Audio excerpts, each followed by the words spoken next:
Hai, Assalamualaikum, apa kabar? Semoga selalu dalam keadaan sehat dan juga bahagia ya. Di video kali ini akan dijelaskan sedikit sinopsis untuk Jumat tanggal 31 Januari 2025.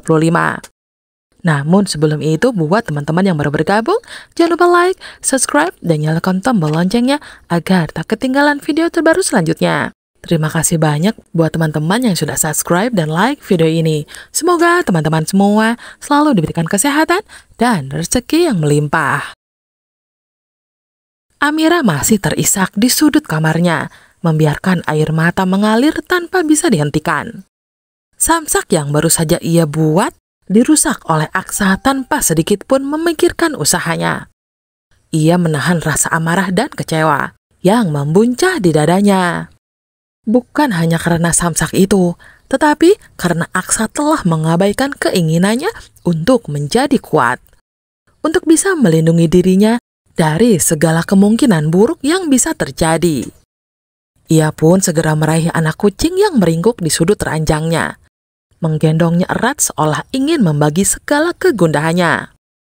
Sementara itu, pikirannya terus dihantui oleh tindakan Aksa. Baginya, Samsak itu bukan sekedar benda, melainkan sebagai dari tekadnya untuk menghadapi dunia yang tidak selalu ramah. Kini dengan kehancuran itu, seolah usahanya diremehkan. Seakan-akan dirinya tak memiliki hak untuk berusaha menjadi lebih kuat. Di balik pintu, Aksa berdiri dengan wajah penuh penyesalan. Tatapannya tak lepas dari sosok Amira yang masih terisak di dalam.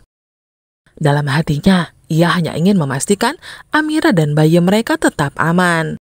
Ia tak ingin Amira melakukan sesuatu yang bisa membahayakan dirinya sendiri. Apalagi dengan kondisinya yang sekarang. Namun melihatnya menangis seperti itu membuat Aksa sadar bahwa cara yang ia pilih mungkin salah. Ia menghela nafas panjang, berusaha mencari cara untuk menebus kesalahannya. Aksa akhirnya memutuskan sesuatu. Ia akan menyediakan seorang bodyguard khusus untuk Amira. Seseorang yang akan memastikan keselamatannya tanpa perlu membuatnya merasa terbatasi. Di tempat lain, Galang menerima telepon dari Pak Lian. Pekerjaan sebagai supir sekaligus bodyguard untuk Aksara Rahadian telah ditawarkan kepadanya. Begitu mendengar nama itu, amarahnya kembali membara. Ini bukan sekedar pekerjaan biasa. Ini adalah kesempatan untuk menghancurkan orang yang telah merenggut segalanya darinya. Ia menerima tawaran itu tanpa ragu, dengan tekad untuk menjalankan misinya dari dalam. Menjadi musuh dalam selimut yang akan menjatuhkan Aksa dan seluruh keluarganya. Dengan jas mustard yang membalut tubuhnya, Galang atau kini Arya Yuda berdiri di depan gedung kantor Aksa dengan senyum samar. Motor sport yang diberikan oleh Pak Lian terparkir rapi di belakangnya. Ini adalah langkah pertama menuju balas dendamnya. Namun langkahnya terhenti ketika matanya menangkap sosok seorang wanita yang tampak kehilangan keseimbangan setelah bertabrakan badan dengan seseorang. Tanpa berpikir panjang, ia segera menahan tubuh wanita itu agar tidak jatuh. Saat pandangan mereka bertemu, nafas Galang tercekat. Amira. Amira juga tertegun. Ada sesuatu dalam tatapan pria itu yang terasa familiar.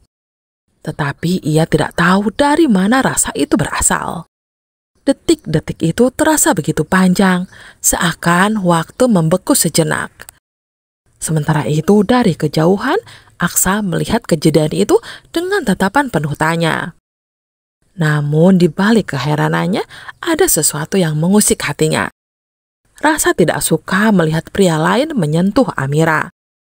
Ia pun segera melangkah mendekat, menarik tangan Amira tanpa berkata-kata. Lalu menatap Galang dengan penuh kewaspadaan. Tanpa menyadari siapa yang sebenarnya ada di hadapannya, Aksa mengarahkan Galang ke ruangannya untuk wawancara pekerjaan. Sementara itu, di dalam hatinya, Galang merasa remuk. Ia tidak hanya harus berpura-pura di depan musuhnya, tetapi juga menahan perasaan terhadap wanita yang masih ia cintai. Kini, ia berada dalam dilema antara dendam yang harus ia tuntaskan dan perasaan yang masih tertinggal. Namun, satu hal yang pasti, permainan ini baru saja dimulai. Dari sudut lain, Reno secara tak sengaja melihat kedatangan seorang pria asing yang baru saja memasuki gedung kantor Aksa. Ia mengamati dengan seksama, mencoba menebak siapa pria itu dan apa urusannya dengan Aksa. Kecurigaannya semakin bertambah ketika mengetahui bahwa pria tersebut direkrut sebagai supir pribadi untuk Amira. Hal ini tentu bukan keputusan biasa. Dan Reno merasa ada sesuatu yang disembunyikan Aksa. Jika Aksa sampai rela menyediakan supir pribadi, pasti ada alasan kuat di baliknya. Reno pun segera menyusun rencana untuk memberitahu Ibu Zora dan Hilda. Merasa bahwa ini adalah informasi yang tidak boleh dilewatkan. Di tempat lain, pagi itu seperti biasa, Bastian menikmati sarapan bersama keluarga. Ibu Zora, Hilda, Reno, dan Bella turut hadir di meja makan. Di balik itu, Bastian kembali memikirkan sesuatu yang mengganjal. Kehamilan Bella. Ia masih belum sepenuhnya percaya dengan hasil USG sebelumnya. Dan ada dorongan kuat dalam dirinya untuk mencari kepastian. Dalam benaknya, ia mulai menyusun rencana untuk memastikan apakah Bella benar-benar mengandung atau hanya sekedar memainkan sandiwara. Sementara itu, Bella yang awalnya merasa tenang kini kembali gelisah. Kepercayaannya bahwa Bastian telah menerima kehamilannya mulai goyah. Ia sadar, cepat atau lambat, dirinya harus menghadapi ujian yang lebih berat untuk membuktikan kebohongan yang telah ia bangun. Namun, bukan hanya Bastian yang memiliki rencana tersembunyi.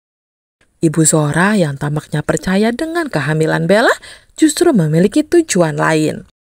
Ia tidak akan membiarkan anak dalam kandungan Bella lahir di dunia. Dan tanpa sepengetahuan siapapun, Ibu Zora, Hilda, dan Reno sudah merancang strategi untuk membuat Bella mengalami keguguran. Memastikan bahwa bayi itu tidak akan pernah menjadi ancaman bagi dirinya dan keluarganya. Tampaknya kali ini mereka bertiga tak hanya akan menyingkirkan Amira dari hidup mereka. Namun, Bella juga sudah mulai menjadi ancaman nyata. Apalagi Ibu Zora berpikir, jika seandainya anak yang ada di rahim Bella nantinya lahir, maka bisa jadi cucunya Alvin akan tergeser posisinya oleh anaknya Aksa dan juga Bella.